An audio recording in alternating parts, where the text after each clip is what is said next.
crystals trap odor instantly. Their crystals last up to a month, which means less scooping and fewer trips to the garbage can.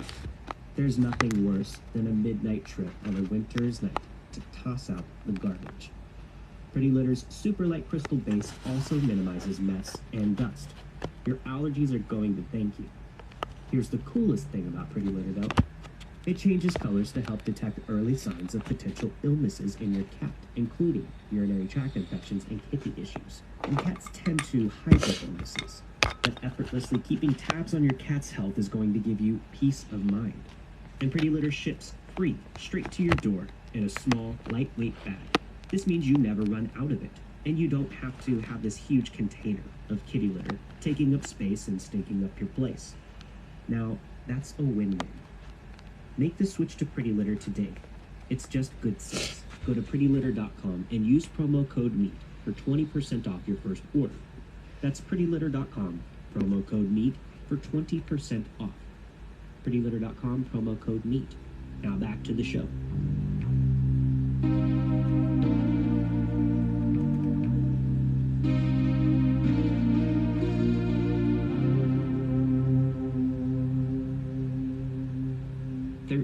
To 14 years ago, when I was around 12 or 13, my family had a gathering at my grandmother's house, which we did every so often back then. My brother, cousin, both boys, and I, a girl, were playing in an inflatable pool in the backyard. The neighbor kid, probably my brother's age, about 15 or 16, climbed his fence so he could talk to us. We were having fun joking and chatting with him, so we asked if he'd like to join us. My grandma gave me the okay, and he came over to partake in the festivities. Everything was great until my cousins and brother went inside to help with something. I got nervous when they left, but I'm socially an anxious person who is especially nervous around guys, so I pushed it aside. Suddenly, the cool kid from next door became a jerk. He started hurling insults at me while grinning. I figured he was just playing around, so I did it back. We started splashing each other, but then he got super aggressive. He was splashing me so much, I kept taking in water, turned my head away and told him to slow down, still kind of laughing. When he didn't stop, I got serious and told him to knock it off. He stopped. I was clearing my eyes of water when he grabbed the bucket and he filled it with water and put the bucket on my head. I went to take it off, but he shoved me down. I got the bucket off and asked what is wrong with him.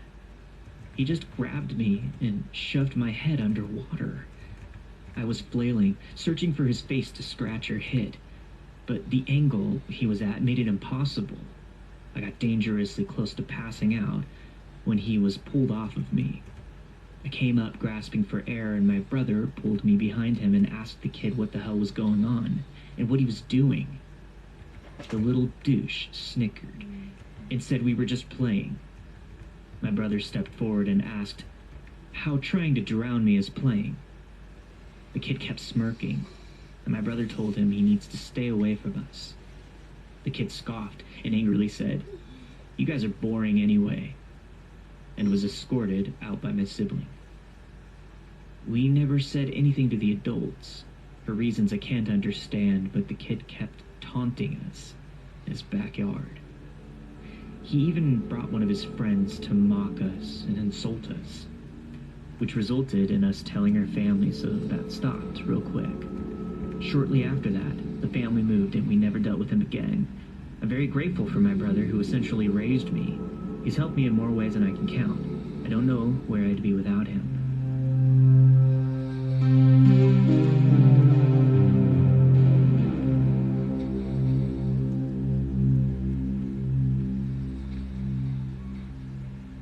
When I was 15 years old, I lived in a rural area about 20 minutes outside of the actual town I called home. I was home from school alone one day, and a white car pulled up in front of our mailbox and stopped. I was upstairs in my room, and saw from the window, but I couldn't see who was in the car. Whoever it was sat there for several minutes without getting out of the vehicle, long enough to weird me out, and then drove away. We were not super close in distance to our neighbors, but we weren't miles and miles apart, and I remembered that one neighbor a bit down was selling their house. I chalked it up to a potential buyer having the wrong address or simply checking out the neighborhood, and thought nothing else of it. Fast forward about a week or so. It was Friday night, and I had gone downtown to see the premiere of a movie with my boyfriend at the time. I remember it was a special occasion, and I had begged my parents consistently for weeks to push back my curfew so I could see this movie. Since it wouldn't be over until after 1 a.m., and it took 20 minutes to get home from town, they were reluctant but finally agreed. When the movie was over, my boyfriend Jason and I walked slowly to the truck. It was a well-lit and relatively safe area, so we stood around in the parking deck trying to push curfew for as long as possible. There weren't many vehicles at that time of night, but I realized suddenly that I recognized the one parked straight across from us. That same white car that had been at my house a week earlier. The car was running, and there was a man, maybe mid-30s, sitting alone inside. I could have passed all of this off as a coincidence, except as I continued to look at him, he turned his bright lights on us and spun out of the parking deck after almost running into Jason's truck. I obviously had a horrible feeling about this and asked Jason if he would take me home immediately. As we pulled out of the garage, we saw the car parked across the street from the movie theater, all the lights off. Man still inside, but he didn't follow us, so we just went home a little shaken. I had no idea at that moment this was the start of 3 long and torturous years of being stalked by this man. A couple of months after the parking deck situation, the encounters became more frequent and weirder, and I hated being anywhere alone at any time. I never knew when or where I would see him, or how much time would have passed between encounters. It all became clear that he was watching me all the time by this point, because he only made himself known when I was alone or with my boyfriend, never my parents, or even any other friends. I became terrified, for some stupid reason, that none of my friends would believe me if I told them, so I kept it between Jason and my family.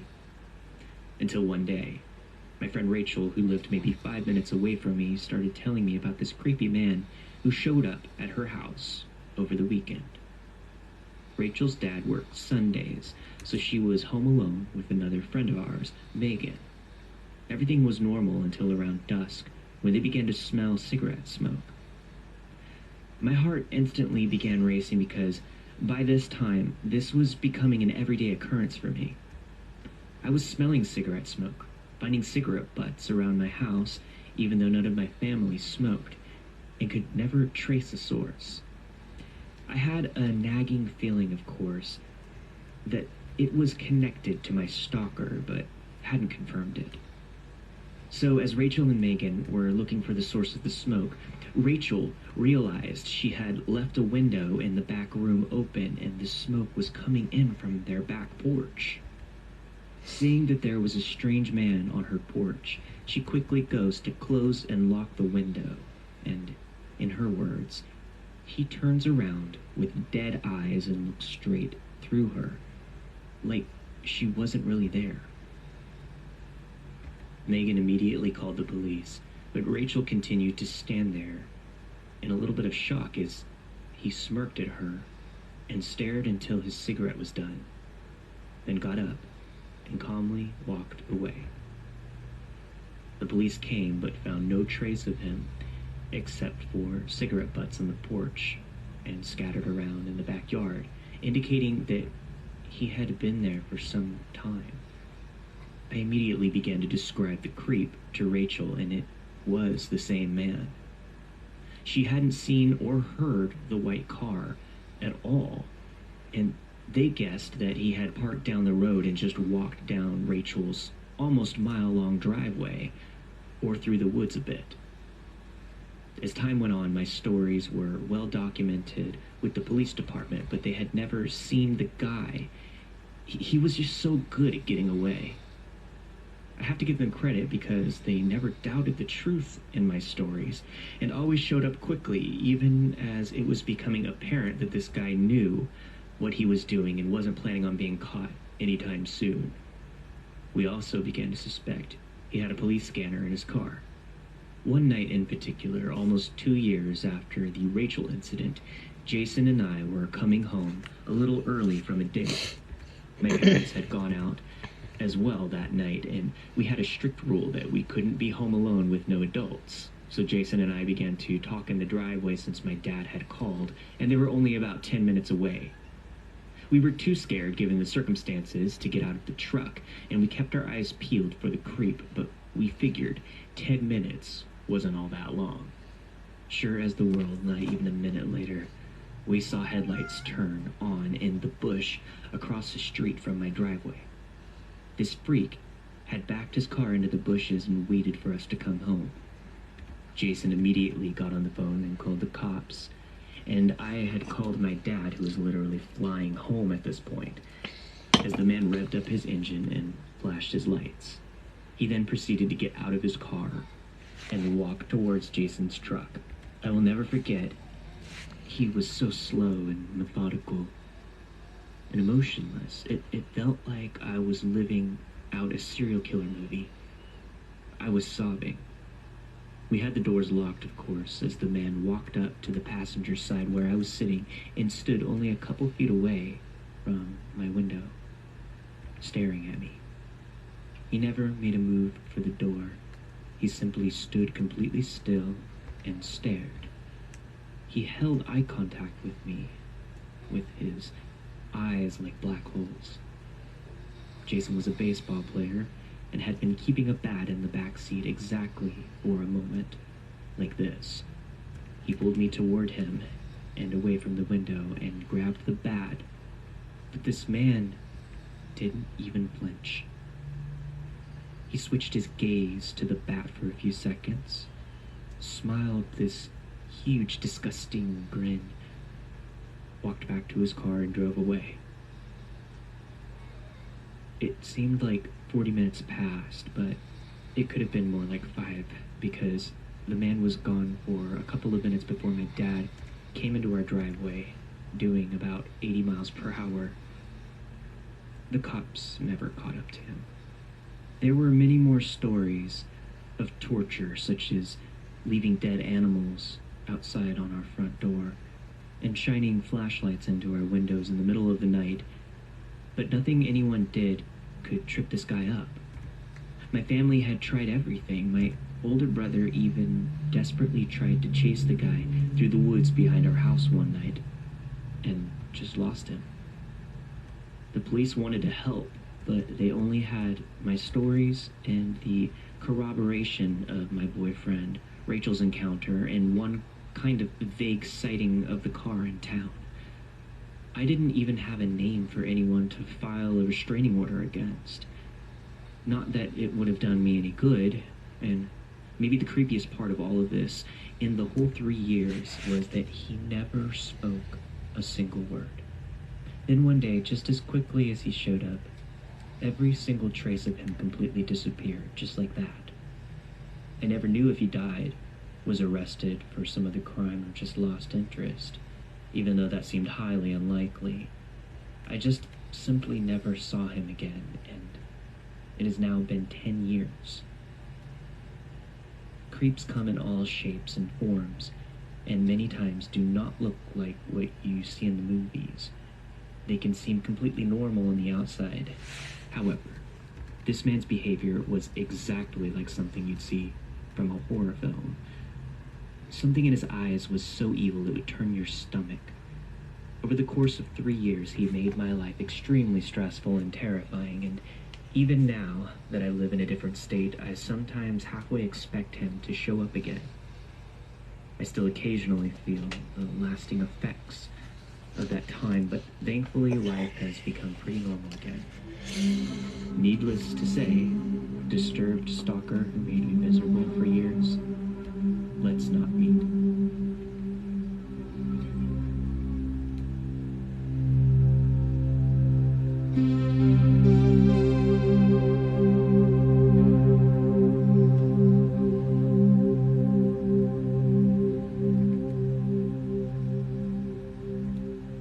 So this happened last night. My boyfriend and I live in an apartment building that is located in an alleyway behind a busy stretch of street with bars. It is not uncommon for people to be out panhandling or stumbling drunk late at night. We actually had a few whiskey and cokes at the bar close by and had walked home. I fell asleep naked in my bed because I had to work early in the morning. My boyfriend figured we could use some Gatorades in the morning to prepare us for our work shifts, so he left to go right across the street to the convenience store. He made a mistake by leaving the door unlocked, but figured he'd be gone for just a few minutes, and the store closed in 5 minutes anyway. Walking to the store, he says a man asked him for money. Happens all the time. But this particular man gave my boyfriend a weird feeling. The only thing I remember is my boyfriend shaking me awake and saying, "Are you okay? Are you okay?" I was confused. Suki, what the fuck? I told him yes. He says, "There was a man in this room." I thought he was joking at first. But he goes on to tell me that when he got back from the store, our apartment door was wide open. He knew something messed up was going on, and he enters the apartment into our living room. This strange man that he saw outside walks out of the room that I was asleep in. My boyfriend puts up his hands and tells the man that we're poor and we don't have anything, so it might be best if he just leaves. The man replies saying, in this deep, slow voice, "I was just looking for my little mouse. I was My looking cat for my is dog. wild and My little out mouse. for no reason. Let me know if you find Anyway. it." And walks out. At that point, my boyfriend makes sure he's gone, locks the door, and goes to wake me up. The guy stole my boyfriend's phone and rummaged through my purse. He didn't steal my phone because I was asleep with it under me to hear my alarm for work. All of our lights were on. The car was in the driveway, so creepy man on drugs trying to find his little mouse. Let's not meet.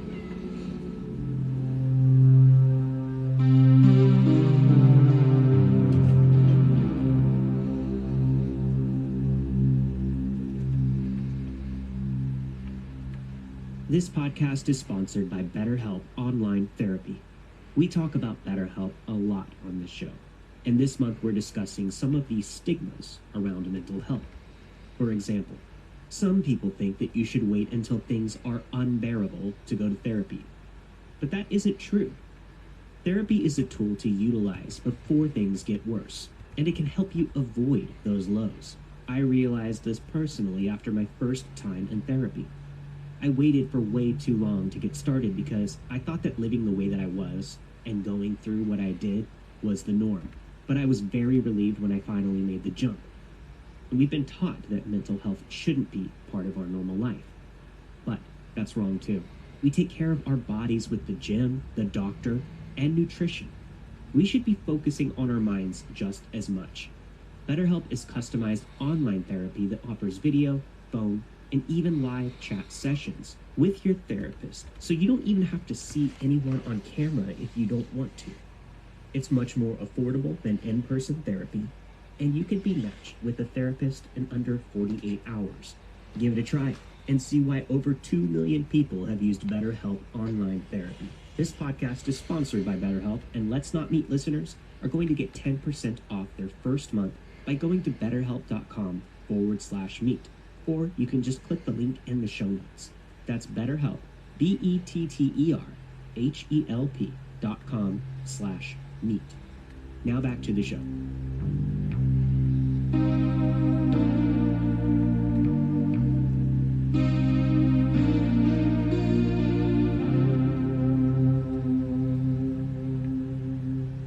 This happened back in 2016.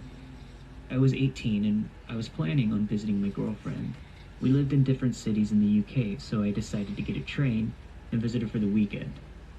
The train I caught was slightly earlier than I had booked, but some UK trains have the option of more flexible times as long as it isn't at rush hour. It was 5 a.m. in winter. It was cold, dark, and miserable, and I had just stepped on the platform to wait for it to pull up to the station when a roughly 60-year-old man came and stood next to me.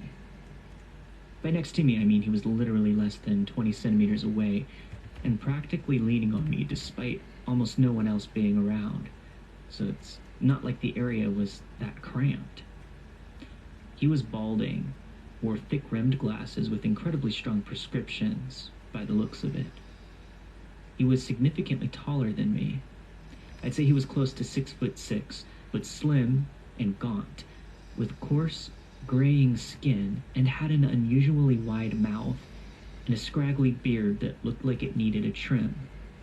He was dressed in a black, baggy hoodie that was pulled up over his head and wore fatigued jeans that looked as if they were close to falling apart at any moment. I stepped away, trying to politely put some distance between us, and fortunately he didn't follow me any further. The train pulled up, and I stepped onto the carriage, found a seat, and for reference, I sat on the left side of the train next to the window. Then I put my headphones in and tried to nap for the duration of my 3-hour journey.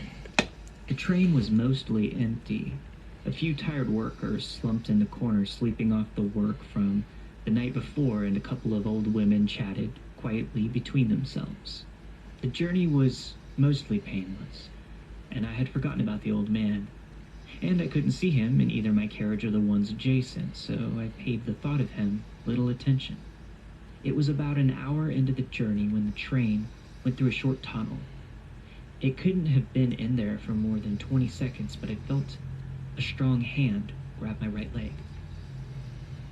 I jerked out of my dazed, half-asleep state only to find that as the train exited the darkness, the old man was sat directly next to me, still grasping my leg hard enough that it would later leave a light bruise along my thigh.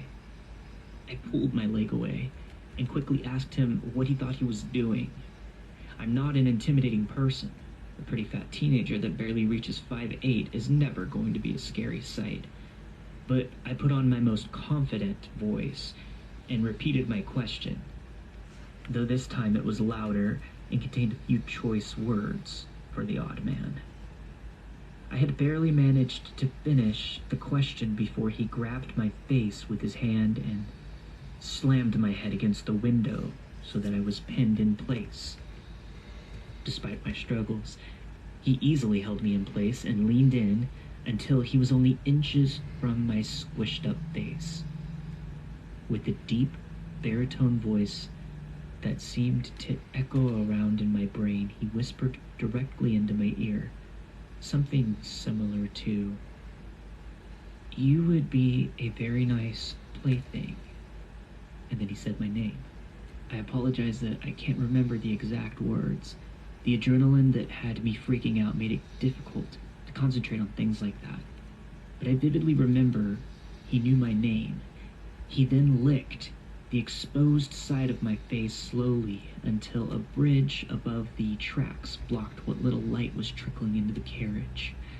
As the light dimmed, I felt the hand release my face and I snapped to look at where the man had been sat, but he had already disappeared from view. I rose shakily from my seat and rushed to the toilet to vomit from the fear. I stayed in there for over an hour before an inspector knocked on the door to check my ticket. I informed him what had happened and he escorted me to the police officers at the next station, who swept the train, the entire train, and did not find the man. It was treated as an assault, so the police viewed the CCTV from the train, but were unable to identify the old guy. I nearly broke down into a panic attack when they said that they couldn't find him, but that wasn't the worst part. When the police later viewed the CCTV that covered the route I took to reach the train station, they stated that the same tall, black-hooded man could be seen following me for almost 2 miles, starting from just outside of my house. To this day, I refuse to return to that city. I moved away about 2 months later and have made a promise to myself that I will never ride a train again.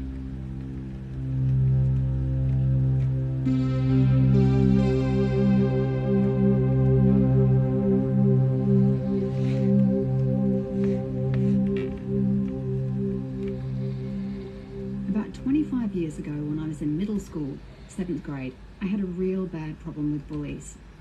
I couldn't handle the ridiculing I took while riding the school bus, so I started walking 3 miles to and from school every day. The path I walked was pretty safe, mostly on a sidewalk, and always on a busy road, with the last 2.5 miles being a straight shot directly to the school. Back then, there wasn't a stigma attached to kids being outside on their own, so this wasn't deemed unsafe or noticed by anyone. Or so I thought. I lived alone with my father, parents being divorced, and my mother saw me on weekends. He didn't see any harm in the walking, and my mother wasn't aware of the bullying or the walking. I didn't want her to know, so I continued unimpeded for over half the school year. Now, I wasn't really an active kid, and I sure didn't like having to walk 6 miles every school day, so I assumed this was the motivation for the error I was about to make.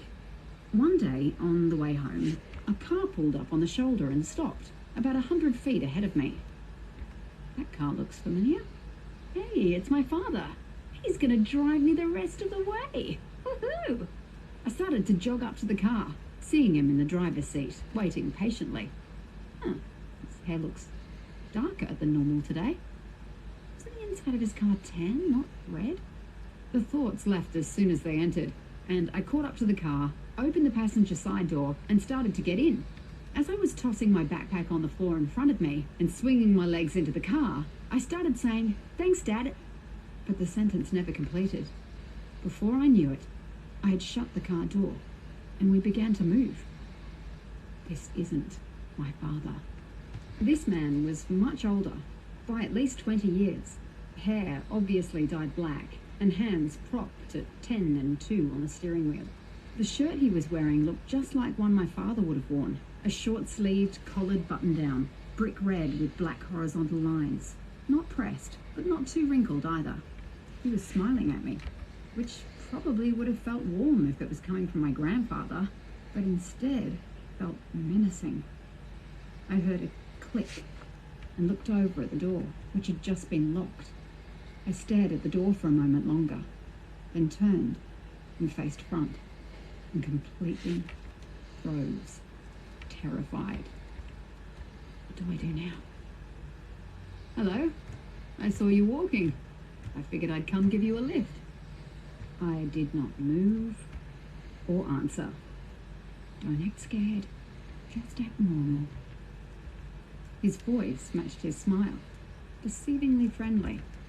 We were roughly a mile from home, and half a mile from the next turn needed to head in that direction. All I could concentrate on is how I was going to get out of this situation. Stay calm. Stay calm. Don't act scared. Are you on your way home? This snapped me a little out of my zone. Home? Yes. I want to go home, I answered. Yes. Stay calm. Talk normally. Don't act scared. Where is your house? I can take you there. Feeling slightly relieved, I told him to take the next right turn. I felt myself begin to breathe, and I realized how tense I had been. My body relaxed slightly, and I finally moved and wrapped my hands around my backpack straps. See? Things are fine. You are fine. Keep calm, and you'll get home. Just don't act scared. We started to come up on the intersection, and I pointed ahead, reiterating that this was my turn. Okay, but if you want, we could take a ride instead? It sounded like a question, but it didn't feel like one. The dotted line for the turn lane had begun, but he did not get over. Instantly, I tensed back up, and my grip and my gaze on my backpack tightened. Don't act scared. Don't act scared. Through strained muscles, I choked out that, no, I really need to get home. I really need to get home. He swung the car into the turn lane and began to make the turn. Wide-eyed, I glanced up and verified that, yes, indeed, we were making the turn. Okay. See? Everything's gonna be fine. He's taking you home. Are you sure? I'll make sure you get home before anyone realizes you're gone. Stay calm. Don't act scared. Grip tightening further, I abruptly stated that no, I need to get home now. My father is expecting me home now. He's waiting. I just hoped it sounded more convincing than it sounded to me. We completed the turn. Okay, maybe next time. We can meet at the same place tomorrow? Sure, yes, tomorrow. Tomorrow is good. I just need to get home today, now. Maybe it actually was convincing. My eyes were firmly trained on the road ahead of us, hoping that if I just focused on the direction to home, I would get there. The turn into my neighborhood was approaching, and I informed him, again pointing towards the direction home. The next few moments were silent, even if it was loud in my head. Act normal. Don't act scared. It'll be okay. Everything will be okay. Just don't act scared. Things will be fine. Just be normal. As we came upon the turn, I reminded him, and to my slight surprise and incredible relief, he made the turn. It's okay. It's okay. Everything's going to be okay. For the first time, I had more hope than doubt. Oh no. He can't know where I live. What should I...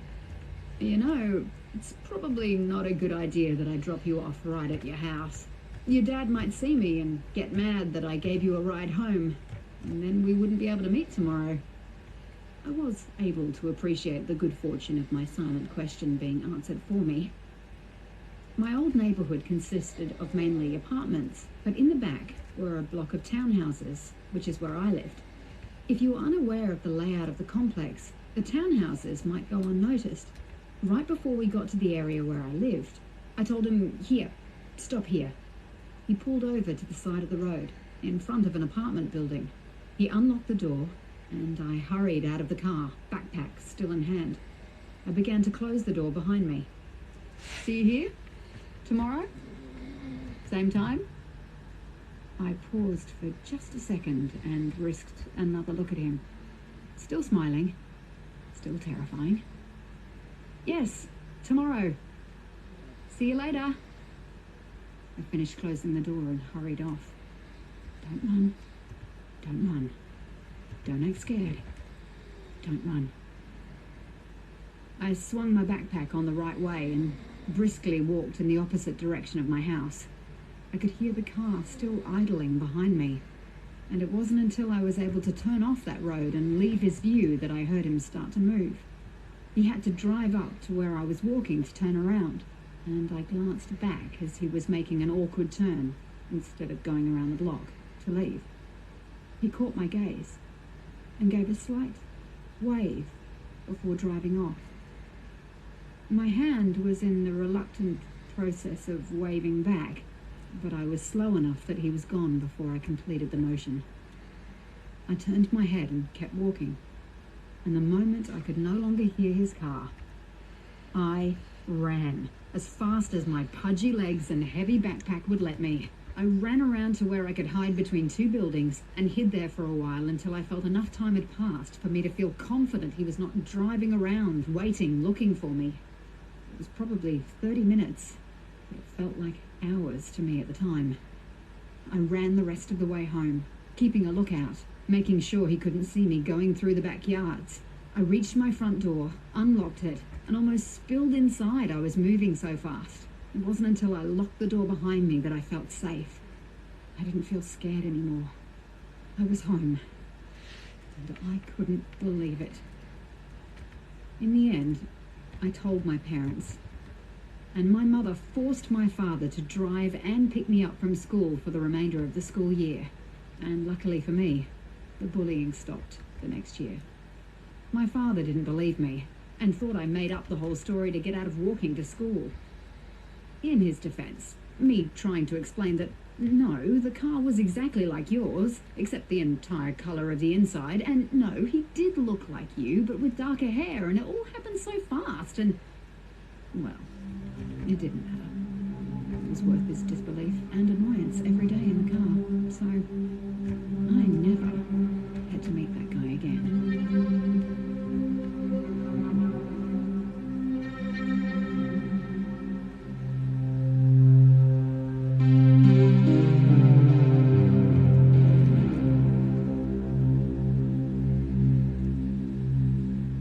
About 3 years ago, when I was 18 or so, I used Grindr, and someone messaged me. For convenience, this lovely gentleman I shall refer to as Robert.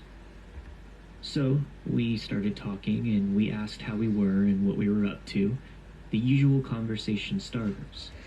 Shortly after beginning the conversation, Robert begins to sound rather depressing, bemoaning about his insecurities and how everyone hates him, occasionally talking about how he should just kill himself. So being the nice person that I am, I try finding something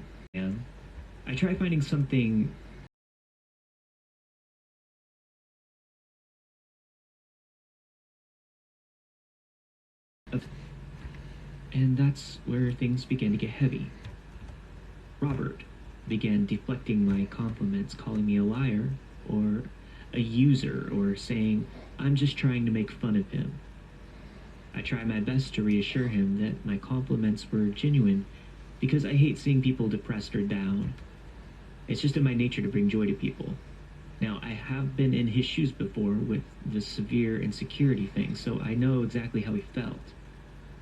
After he finally began to believe that my compliments were real, he began to get very attached to me, starting to send me over 20 messages at once, and if I didn't reply within 5 seconds, he'd start to say things like, "Oh, I guess you found someone better to talk to then.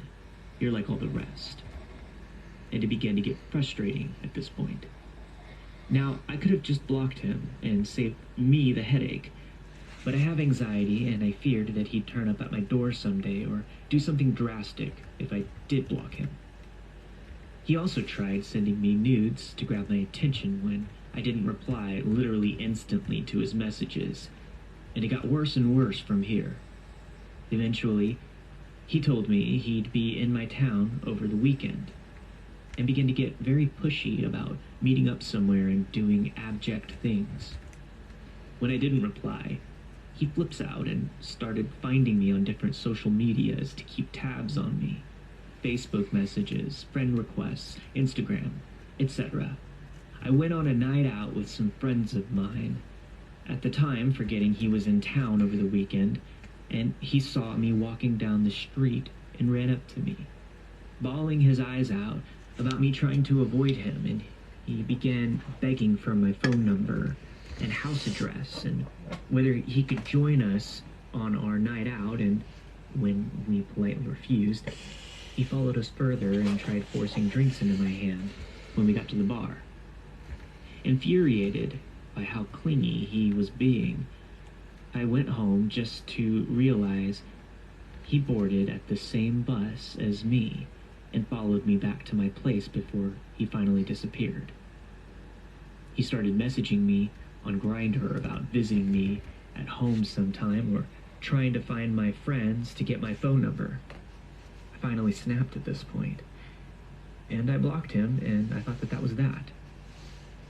Only to discover the next day he was trying to catfish me with my own pictures to try and get my attention, and screaming to know why I blocked him.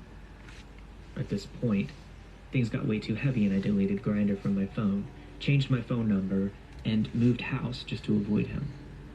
This whole experience has really put me off to dating people with severe insecurities out of fear that something like this will occur again. And I've been trying to go against my nature to avoid complimenting people too much to avoid something like this happening again. 3 years later, I haven't seen him. So Robert, let's not meet.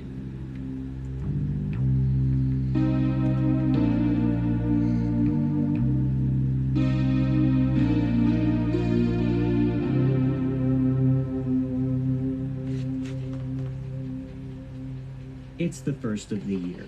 As a small business owner, I've got tons of the boring and time-consuming parts of my job to catch up on.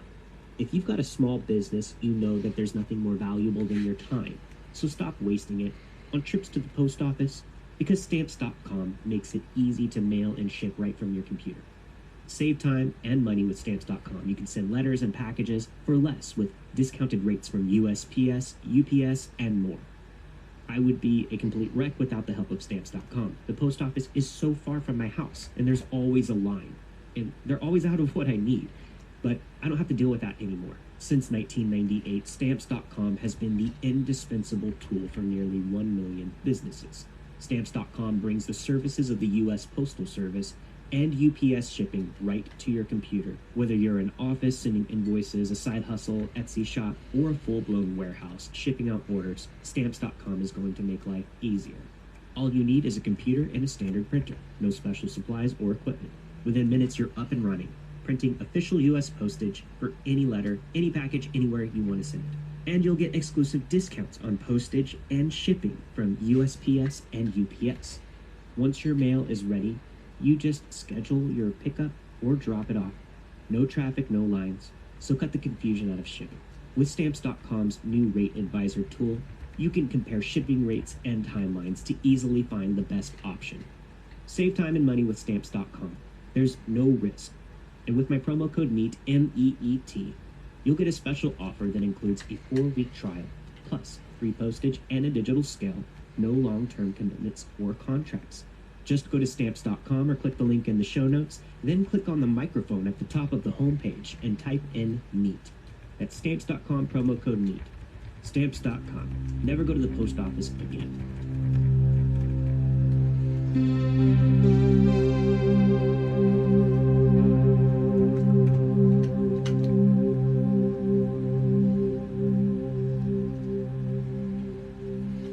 I was having dinner with a Tinder date this evening, and somehow we ended up sharing scary stories of things that have happened to us. I told him a couple of mine, and he told me I should put this one specifically on here. So here I am, sharing this with you as well. First off, I was 17 when this happened in 2016, and I am a girl, for context. My house is laid out kind of funny. To get to the front door, you have to walk down the drive at the side of the house, and to get to the back door, you have to go through a 7-foot gate. It's pretty obvious which door is the front door though, which makes this experience even creepier. I have 2 dogs, a border collie called Daphne and a little rescue sprolly/lab mix called Dolly. These dogs are my pride and joy. So when my parents suggested leaving them with a sitter so we could all go visit my brother in America, I said no. I didn't want to trust someone else with my dogs, and to be honest, as cool as a trip to America sounds, it was a long trip just to stay with my brother in Utah. I'm not a bad sister, just a good dog owner. My parents told me that they would still go, and I could stay here with the dogs. This wasn't a big deal, since I'd stayed home alone before, and wasn't really scared of being by myself at night or anything.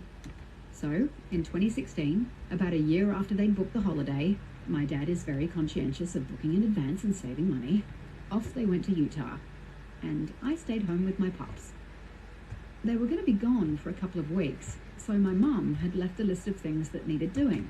Feeding the dogs, taking the rubbish out, that sort of thing. I wasn't really the type of person to throw massive parties, or even go to them, so I was pretty happy just to spend my summer in my home and chill. Things went smoothly at first, just normally, nothing to write home about. The best part was that I would take the dogs on the best walks, where they could get absolutely filthy, since my mum didn't usually like it when they came back from a walk covered in mud. I don't remember which day it was that I had been alone for. I wasn't keeping track since it was summer and I didn't have a schedule for college or work. I do remember though that it was about 5 o'clock, so it was still light outside, but the sky had a nice pink glow to it. I was sitting in the front room, which I don't usually do when my parents are home because that's where they sit and we don't watch the same shows. So I had sprawled myself out on the sofa with my feet up and probably watching Grey's Anatomy or something I liked. Then someone rang the doorbell. Not that crazy, but the thing was that they had rung the doorbell at the back of the house.